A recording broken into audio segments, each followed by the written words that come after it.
So for our final session this evening, we're doing a roundup from 4 key people, all of whom will introduce themselves, who are going to give us a 10-minute update on what's happening with their organizations. And everybody's at different stages, and it may be people want to kind of put their hand up, volunteer, help out, and some changes of faces at ASI.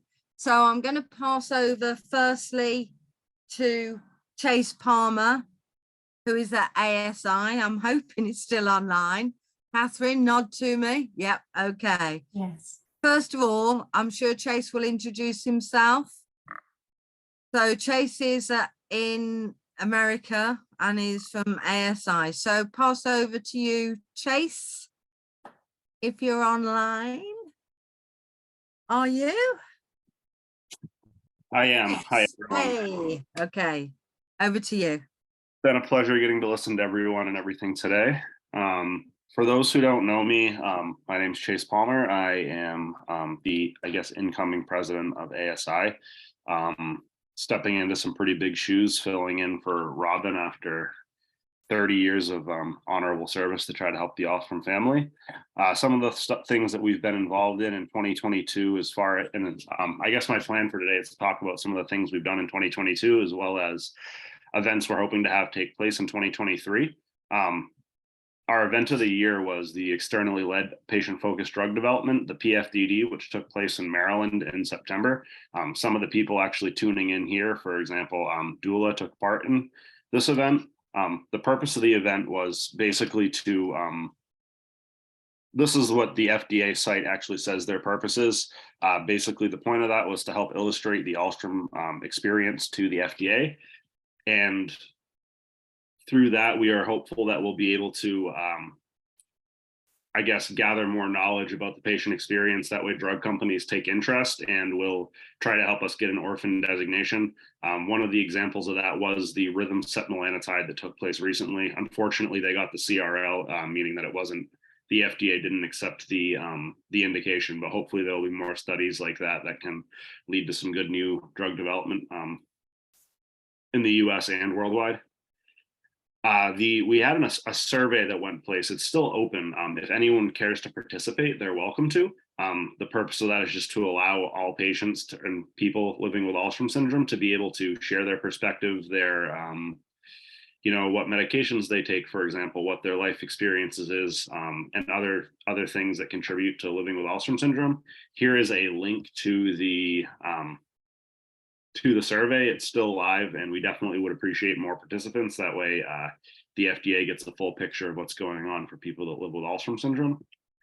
Another thing that we've been doing this year is we've been trying to work with, I've been doing a lot of work with Dr. Javier Casilla and Susana Cañas, who Susana is a mother and also the president of Ostrom Spain.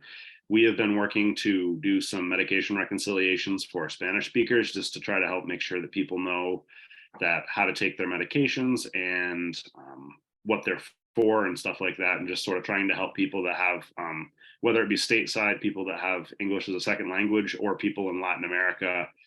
We had a couple people from Australia and some English speaking countries as well that Spanish is their primary language. A very big movement that we had, or result that we were able to have, is Dr. Casilla and I wrote a piece for Susana's son, actually, and about a medication reconciliation recommendation to be put on a GLP-1. She then took that to the formulary. I believe the way the system works there's the pharmacy inspector decides the formulary for each autonomous region there. She then went there with that, and they were actually able to get GLP-1s covered for all adults living with Ostrom syndrome in that region of Spain. And it's something that we're hoping will be able to happen countrywide, and sort of be able to piggyback onto that and be able to get some really real results with formulary changes and insurance coverage, because I guess everyone here probably knows the issues that come with trying to get medications insured, especially the expensive ones. And we were also able to get some more increased Latin American input, and we actually may have some representation from Central and South America at some of our multidisciplinary clinics coming up this year. The next event that we're doing is the Multidisciplinary Clinic in Baltimore at GBMC in March of 23. It's going to be a pediatric clinic. If anyone has any questions, feel free to reach out to myself, Robin, or Eric Beresford, and we can get those emails to Catherine if anyone has any questions. And also, we are hoping to do an international conference in person. As of right now, our hopeful date would be October 23 in Baltimore. It would be great to be able to get everyone together face to face, to be able to spread stories, knowledge, research, and other information out there. And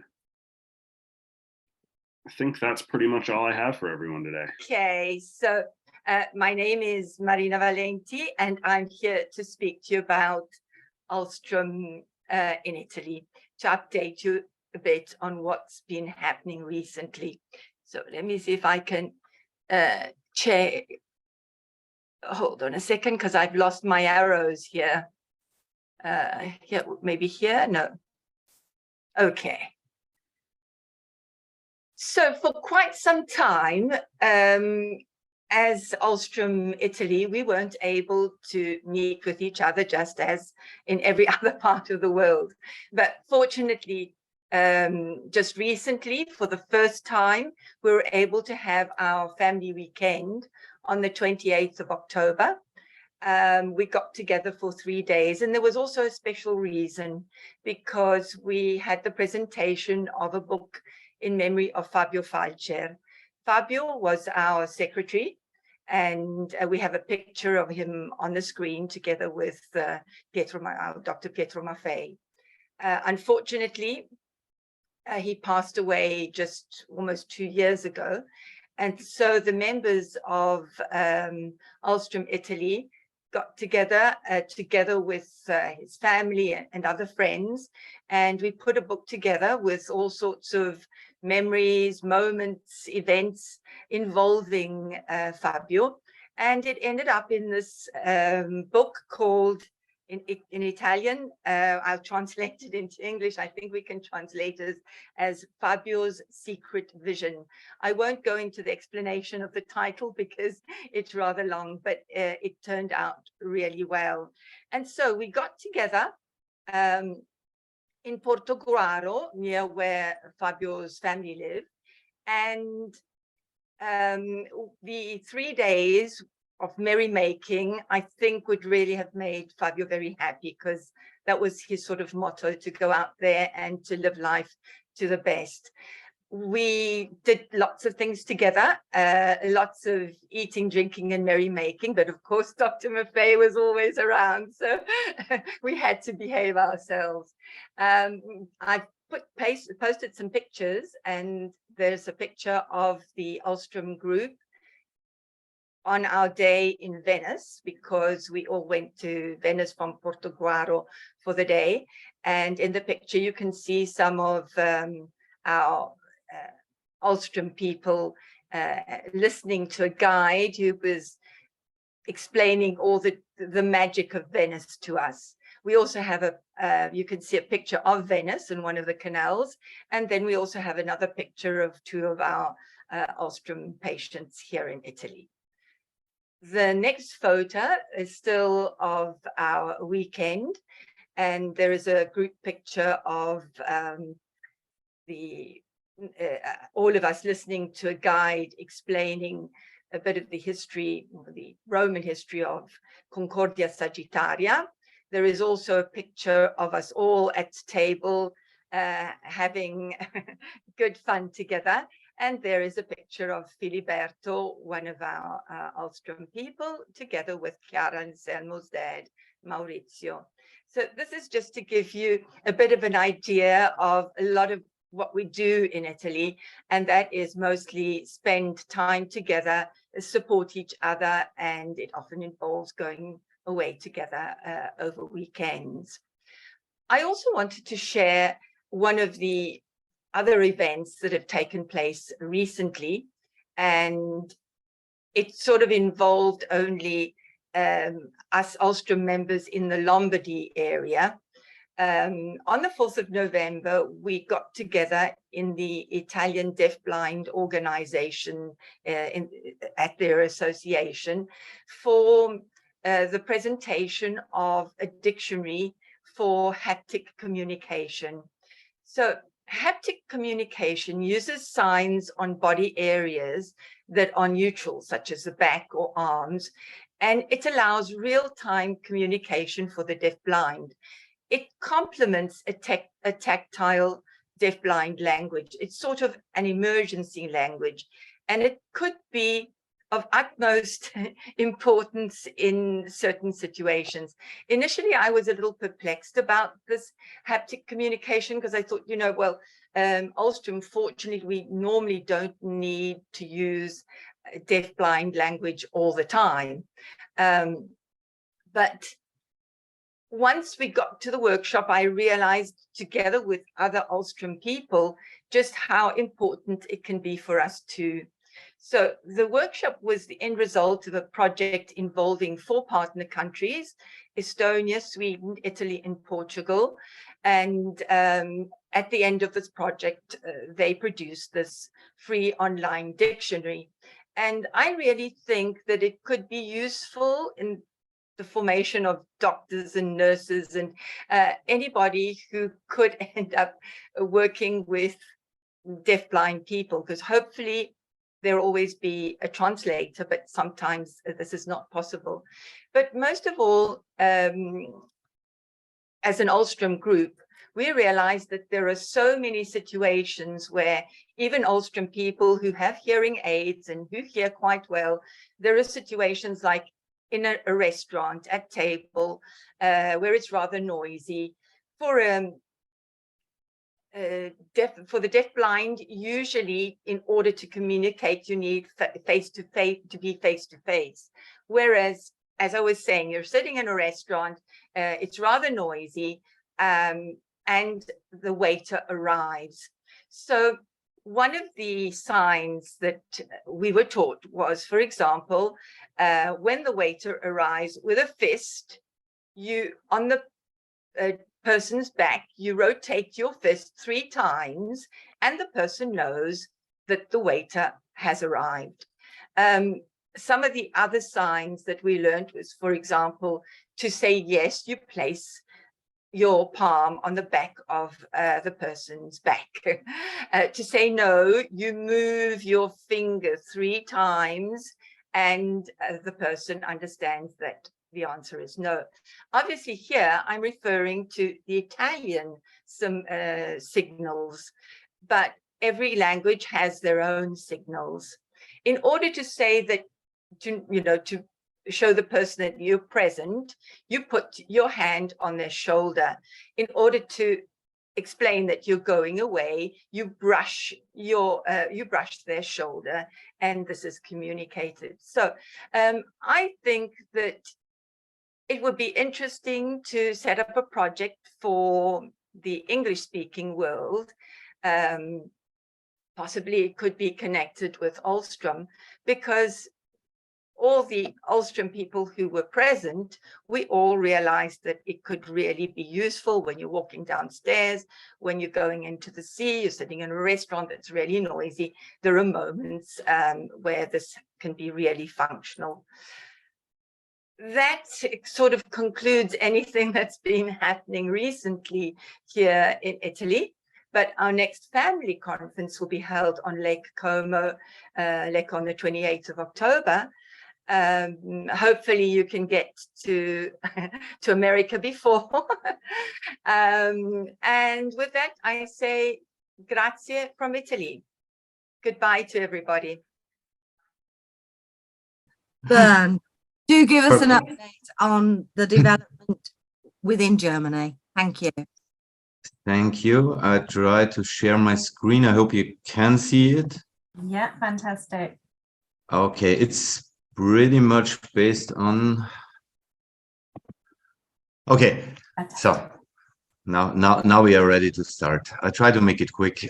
Basically, I think we are the most unmature market, if you want, so country, because maybe half a year ago there was literally nothing. So neither patient organization nor registry, not much research going on.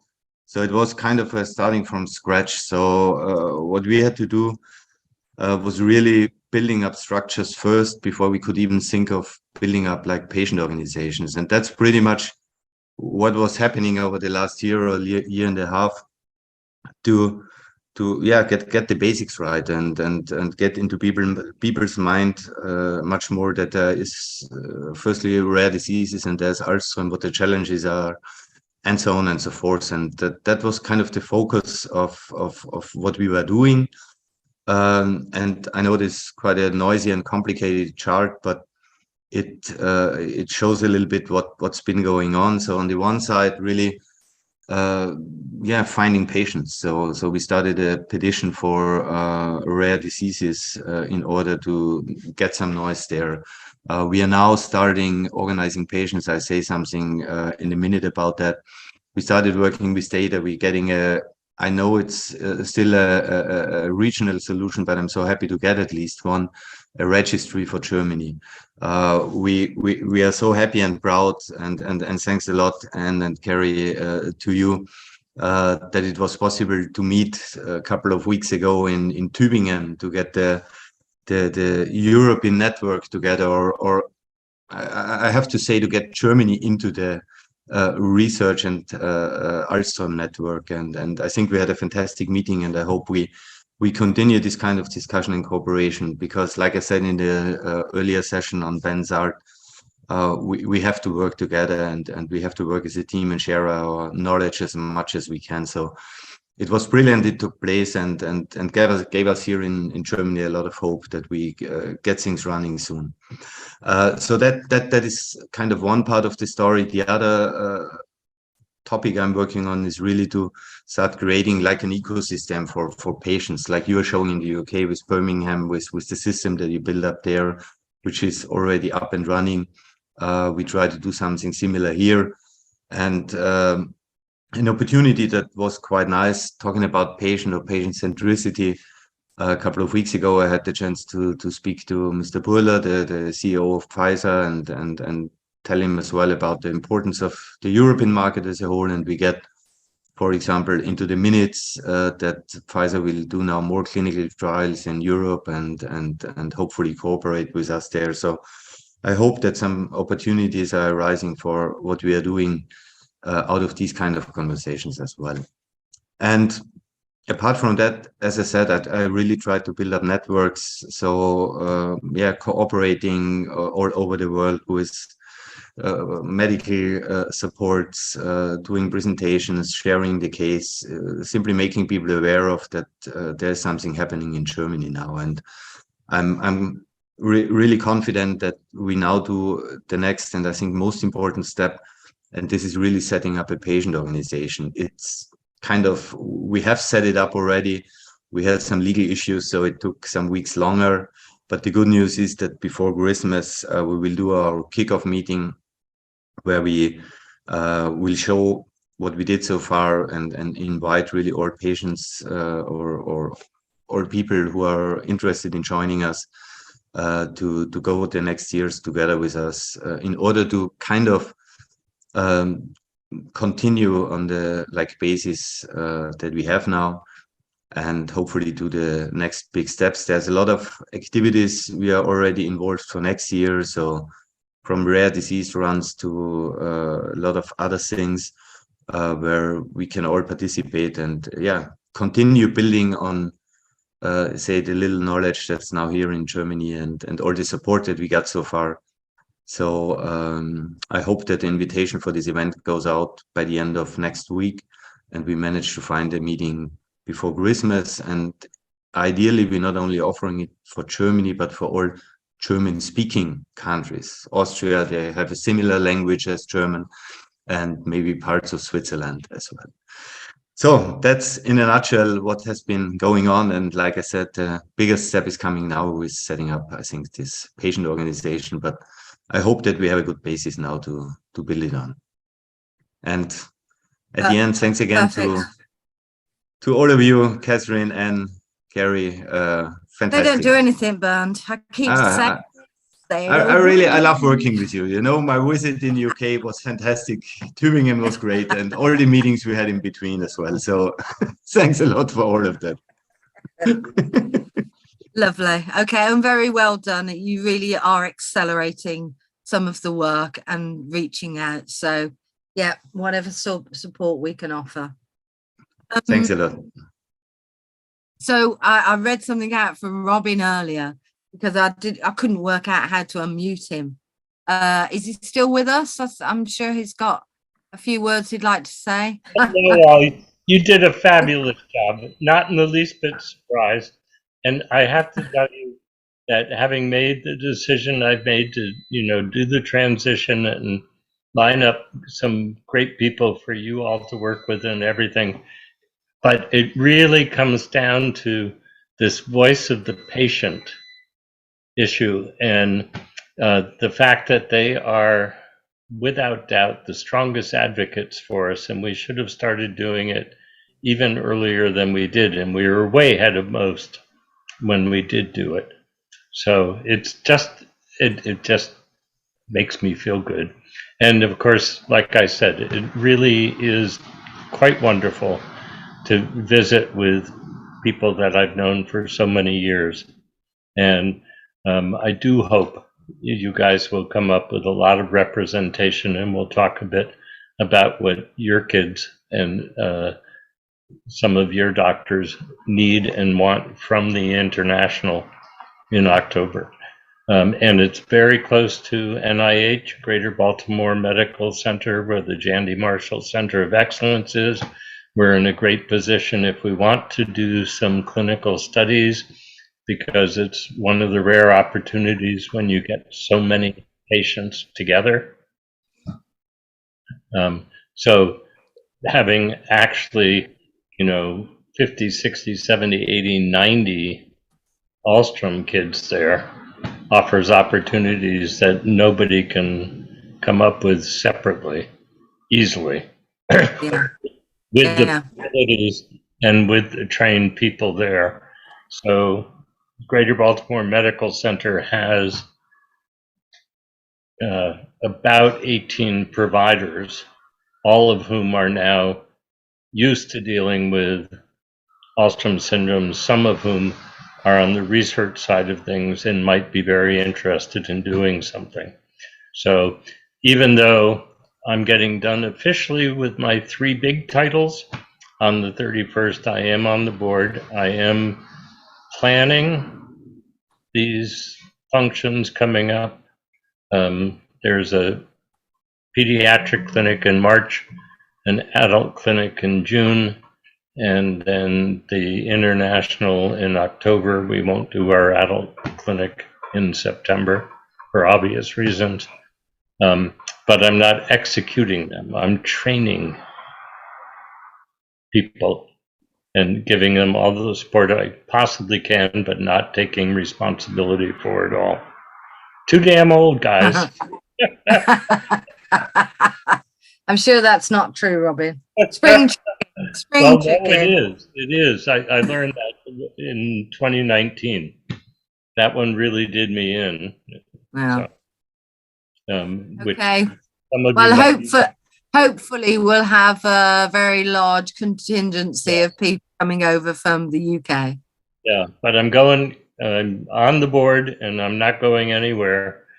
But I want to sit in my rocking chair and drink my scotch and dispense wisdom. Sounds like a good plan. Yes, I know, Anne, you must be ready for that. Excuse me. How rude of you. Oh. Oh man. Anyway, fabulous job, and I really mean it. It's the same thing with the presentation for the FDA. And we have a professional science reporter writing up the whole thing with every single word of testimony there was, and that particularly some of what the parents had to say and some of what the A-teamers had to say was the most powerful stuff in the whole thing. Yeah. And even though the cut version that is published now took it from 8 hours down to 5 hours. It still can be, it's a lot of time to stay. So it's much better to watch it as episodes. Yeah. But then you're more than free to use any part of that you want to for whatever the reason. And Thank you. we used the Jennifer Potter thing that you did last year. Yeah, right. Is Sarah Durfee with the absolute worst case scenario for a parent with Alström syndrome is one of the most powerful things I've ever seen.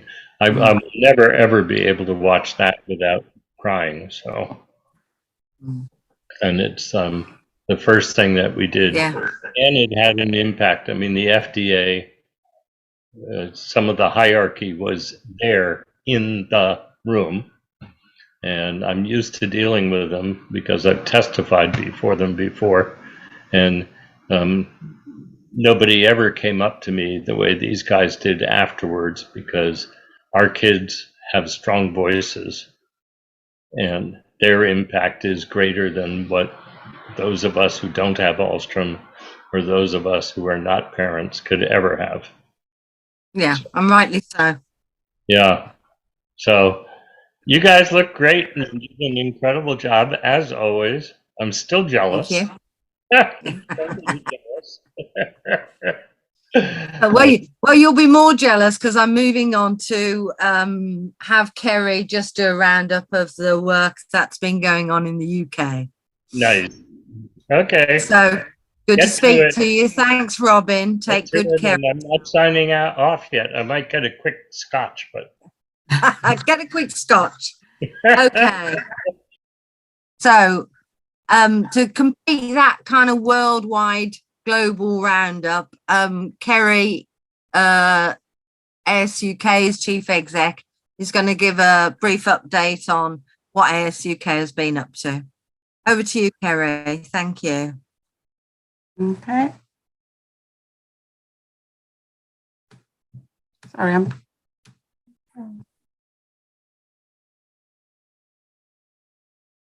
Okay, can you all see that? Okay. Yeah, fantastic. Lovely. Thank you very much. And thanks, Robin. And I know we talk about this a lot, but I know, Robin, when he talks about the jealousy there, I know it's about the contract, the NHS and the kind of setup that we've got in the UK. And we do know how fortunate we are to have the setup that we've got in the UK. We do work incredibly hard to make sure that we get the funding in place to enable us to continue to grow.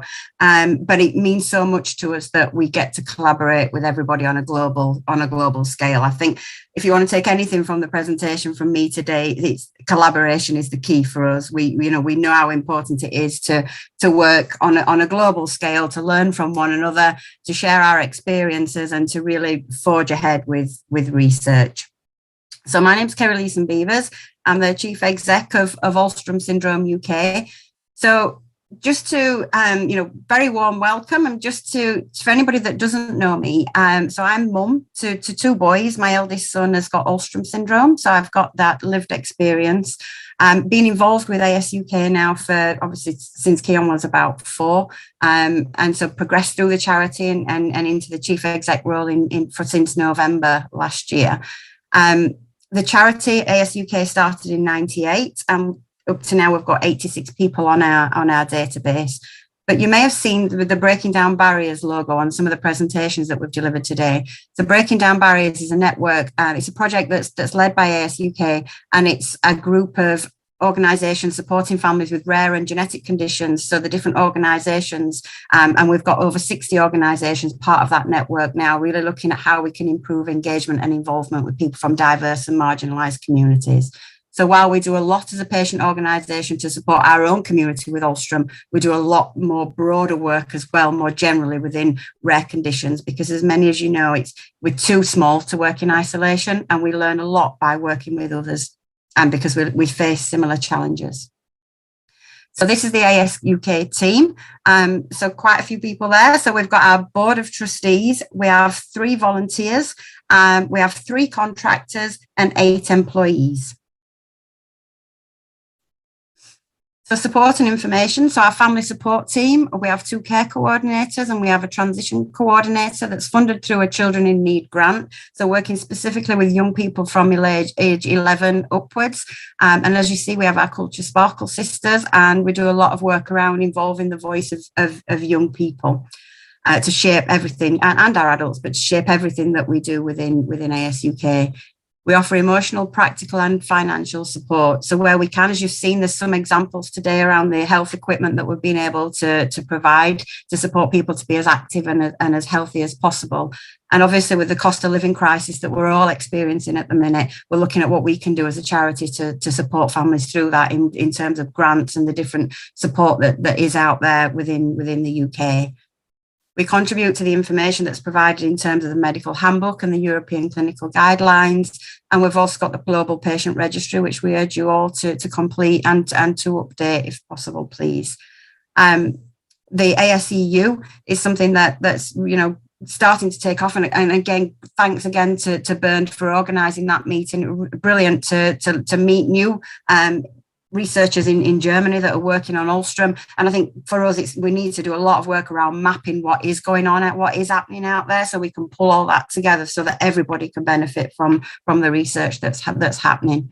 We do a lot of work to raise awareness, and we've been running a project this year on understanding the journey to diagnosis. So we've been analysing data since for people that have been diagnosed with Alstrom in the UK since April 2020, and we've had 17 people that have been referred, and we're learning a lot of lessons from that. And we presented that information to our Medical and Scientific Advisory Board yesterday, and they've urged us to publish that data because there's a lot of findings in there in terms of transplants and signs of diagnosis, the improvements in genetic testing and how that's leading to a diagnosis. But even though it's important that people get a faster diagnosis, what we're seeing actually is that there's some improvements need to be made in those experiences of diagnosis, and when people are getting referred to ASUK and getting referred to the specialised clinics. So these are just some photos of people that have received items from ASUK. So the Culture Sparkle sisters sent us a recommendation from a piece of equipment that they've been trialling, and they suggested that we should provide everybody within the UK with some clay equipment and Play-Doh and things for young people. So we were able to send out a New Year gift to all children and young people, and we sent picnic packs and fruit and vegetable hampers to adults as well. So as Robin mentioned, we're very lucky to have the contract with NHS England, and we work in partnership to deliver the highly specialised service. We also have a very comprehensive database, which is full of robust, accurate and evidence-based information, like the work that we've done on the patient journey. We're able to use that data and then do some more detailed, in-depth interviews with families to get that bigger picture and those family experiences. We also link with local teams, local health education, social care teams who work with families, and we help to coordinate the clinics. But we also involve our families in looking at how we can improve those clinics. We know we're very fortunate to have them, but we're always looking to improve. There's lots of improvements to make, and our families really help us to shape how we can improve that service. And then we present an annual audit each year to our NHS commissioners. Not time to go into detail about the clinics. More than happy to speak to you on an individual basis if you want to learn more about how clinics and the setup of the clinics, but it very much is a multidisciplinary team working together with the person with Alstrom and their family in the centre of that, making sure that everything that's delivered is person-centred. So just a bit of data from our March 22 audit. So we have 86 people on our database. We had 2 people in Scotland, 5 people in Wales, 79 in England. Those numbers have changed slightly since our audit, because we've had some people referred to us since then. But 62% were male, 33 were female, and we've got a very diverse patient population in the UK. So 50% ethnic minority, 50% white British. As I say, collaboration is key to the work that we do. So we work in partnership with many other people within the rare and genetic community. So we work in partnership with clinicians and researchers in terms of the clinics. We help coordinate the medical and scientific advisory group, and we're involved in lots of different research collaborations. For Ulstrom, we're involved in the Horizon bid that Pietro's leading, but also with other research collaborations. So we run PPI, patient public involvement groups for genetic testing and development of whole genome sequencing in the UK as well. We work in partnership with other patient organisations through the Breaking Down Barriers project. We're also part of the Ciliopathy Alliance UK. We sit on the Rare Diseases Framework. We sit on the delivery group with other people within the UK, like NHS England, Genomics England, and others, to deliver an action plan for people affected by rare diseases in the UK, and obviously ASEU and AS Global. We also have partnerships with pharmaceutical companies. So we've been funded to do some work alongside clinical trials on Ulstrom, but we also have consultancy agreements with other pharmaceutical companies as well, and sit on advisory panels, particularly around patient involvement in the development, regulation and safe use of medicines. This is a research timeline. I think what's been really encouraging for me to see yesterday in the medical and scientific advisory group today is, you know, there's been lots of things happened up to 2022 to get us to where we are today. You know, the gene was identified. We had the big lottery grant, you know, to develop the cell and tissue bank. We had the EuroWAB, we had the Ciliopathy Alliance, we've had the 2 clinical trials, we've got the, you know, the management guidelines and research that's ongoing. But I think, you know, this timeline that I'm showing now will be doubled next year, because already you know, this needs updating, because there's another 3 or 4 research projects that's ongoing. And from the people we've met, we know that there's studies on flies happening in France. You know, we've got the mouse studies. There's lots going on. So I think as a mum, I find that really encouraging that, you know, that there is hope, and there's, you know, there is that real interest in Ulstrom. So finally, just please urge you to be a piece of that puzzle, and please complete that patient registry. And, you know, please join us for the 25th to celebrate our 25th anniversary. ASUK was incorporated on the 1st of May 1998. And last year we promoted World Ulstrom Day being the 3rd of May, because that was the birthday of Carl Henry Ulstrom. So that's me. Sorry, that was a very whistle-stop tour, but more than happy to have conversations with you afterwards if you want more information. Thank you, everyone. Thank you, Kerry. Okay, have we got a graph I can put up from Laura before I do a brief roundup? I'm just checking on timing. Okay. Have we a graphic, Laura? Yeah, by the look of it. I'm just reading some of the, well, I'm not, because I can't read it, but perhaps Catherine can read some of the comments for me. Okay, and put the graphic up for me. That'd be brilliant. Thank you. So, as some of you may have joined later on or just joined for some sessions, as I explained earlier, we have Laura does graphic illustrations throughout the day. She does a kind of rough copy first of all, and then she colours it in, and she captures the key point from each and every presentation. This one really is kind of the updates, and it has a banner that reads "Around the World with Ulstrom." She has a little picture of Marina and of Bernd, Kerry and of Chase.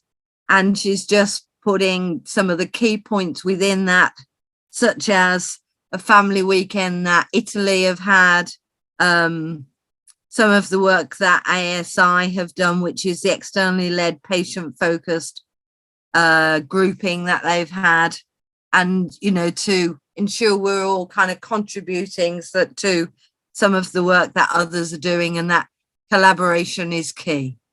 So thank you very much for that, Catherine. If we go back to the slides, I won't summarize everything. Sorry, just to go back to those graphics. We will send those out to presenters, but we will also put them on our website, and are very happy for people to use them. They're often very good, not just for the clinicians sometimes you're working with, but for teachers, for educationalists, sometimes for social workers, because in a nutshell, they'll often describe something about Ulstrom. Can we move on a slide, Catherine, and come back to that one? Okay, so the one thing we do have on the website is the most up-to-date medical handbook, and we would encourage you to either share that link with people and or download a copy. It's particularly good for any of your local services because Ulstrom syndrome is ultra rare. So many of the clinicians you come into contact with and teachers will know very little about it. So that medical handbook is invaluable. So please, please use it, download it, share the link. The patient registry that Kerry mentioned is takes probably about an hour to fill in, and we're trying to gather as much information on that as possible. We've set up a link for as many research papers, and we'll keep adding to that so it becomes that filing cabinet of information. And the clinical guidelines, which were updated last year, maybe the year before, are also on there too. Again, please do share the link. Please do download that information too. Thank you, Catherine. Next slide. Okay, so that's just the keep in touch. You've got that information. Next slide, please. That's our kind of donate just giving page. Thank you. Next slide. And that's the thank you. So if you can take me back to the May slide. Thank you. Okay, so as we've mentioned throughout, next year is ASUK's 25th birthday. The 3rd of May 2023 is World Ulstrom Syndrome Day, and we're going to have a series of celebrations all through the year.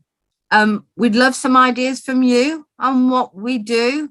We have a weekend organised that Marie is doing already, but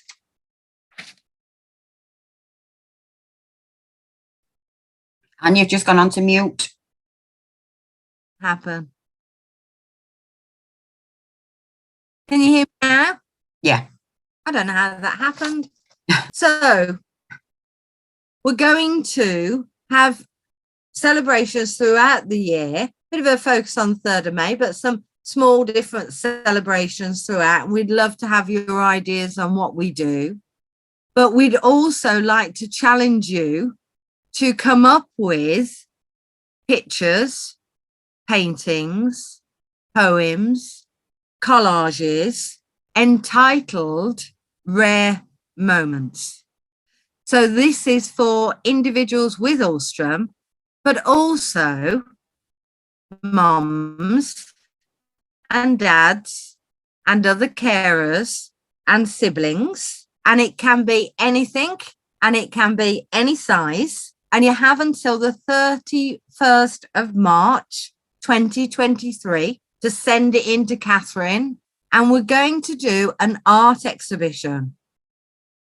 We're going to do an art exhibition firstly on the website, and then we hope to try and plan an actual physical art exhibition and potentially send it over to America for their conference. And we don't have any remit or brief for you except for the title of Rare Moments. If you want to do photography, if you want to just do a collage, if you want to do a poem, whatever it is that brings out your creativity, we want to share that with you. It isn't just for families. It isn't just for people with Ulstrom. It's also a challenge for the clinicians, the researchers, the scientists, and the staff at ASUK, and the people in Germany and Italy and America and anywhere else. So anybody who's online will put something up on our website with the dates. And we just want to share some thoughts, feelings that are represented in any art form you'd like to choose. Now, we do know we're all kind of suffering from the cost of living. So ASUK is very happy to contribute £25 to you buying any art materials. So what's that, $50? For those of you who may not have materials, and it can be any form. And then you can either take a digital photograph of it to send to Catherine, or you can physically post it to Catherine. And then Catherine will sort it all out, and she will be doing a whole gallery for our website.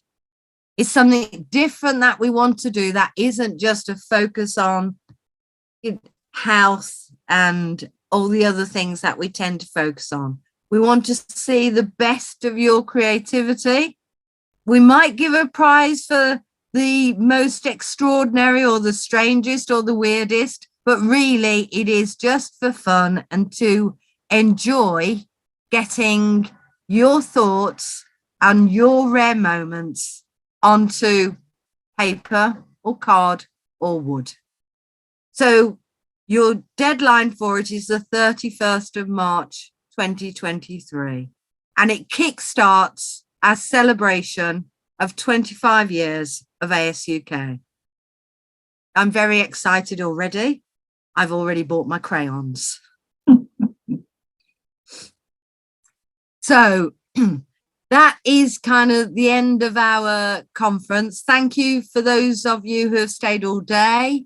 Thank you for those of you who've just joined into sessions. I know we've some follow-up work to do. We will be trying to answer some of those questions that we couldn't do today. We will be sending out transcripts and editing the actual conference itself, which was recorded. Do give us some time to do that, because I suspect that might be just after Christmas. I expect you're also all ready for a glass of wine by now.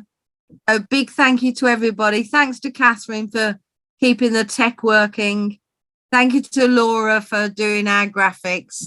And thank you to all the presenters, Bernd, Richard, everybody who joined us. And thanks, Kerry. Not the easiest day because some of us have not been very well, but we managed it. So our Christmas begins here. See you all again soon. Thank you very much. Thank you very much. Bye-bye. Thanks, Laura. Bye. Thanks, everyone. Bye. Yeah.